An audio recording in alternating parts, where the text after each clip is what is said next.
La nuit de la crise, c'est un exercice qui vient clôturer une semaine de séminaire autour de la communication de crise. Ils travaillent toute la nuit avec un certain nombre de rebondissements, aussi bien en communication externe qu'en communication interne. Leur objectif, c'est d'acquérir les bons réflexes et d'apprendre à travailler sous pression.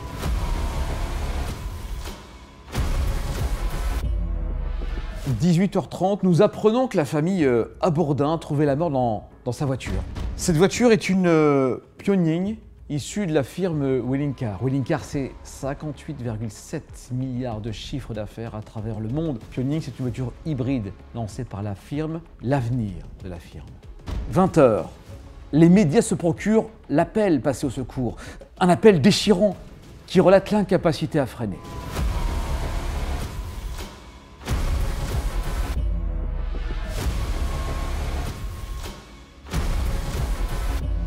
Le plus gros défi, c'est qu'on ne doit pas dormir de la nuit. Chaque heure, même voire chaque demi-heure, on a des nouveautés. Donc des personnes qui vont parler dans la presse contre nous, des médias qui vont nous attaquer, sans avoir la possibilité d'avoir des informations sur la dernière situation face à la crise. Notre prise de position, ça a été de mener une grande enquête interne pour connaître les responsabilités exactes des défaillances sur notre modèle la Pioning. Alors pour l'instant, il est 23h35, je ne peux pas trop vous en dire plus, mais au fur et à mesure que les éléments vont arriver, je pourrai revenir vers vous.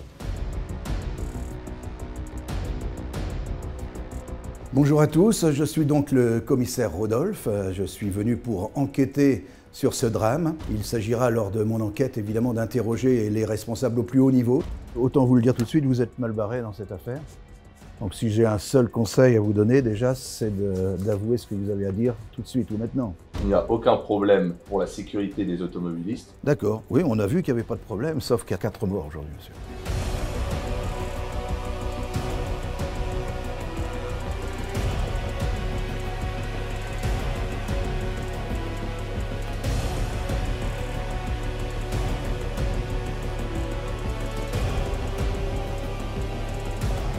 Du coup, le social media manager a de l'importance notamment sur les réseaux sociaux parce que l'information est plutôt spontanée. Ça pouvait être des mentions de la presse nationale et internationale au fil de la nuit, des commentaires plus ou moins négatifs. Il fallait essayer de clore la crise sur les réseaux sociaux et pouvoir préserver au mieux la réputation de Willingcar.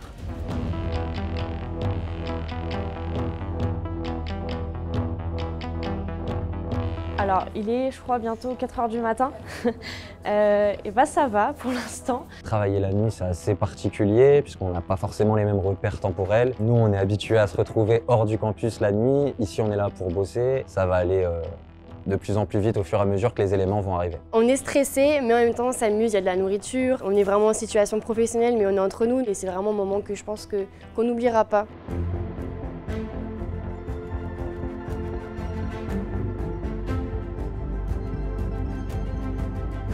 Donc bonjour à toutes, bonjour à tous. Comme vous le savez, ces derniers jours ont été bouleversants suite aux accusations d'homicide involontaire liées à un problème technique de la pédale d'accélérateur sur notre modèle.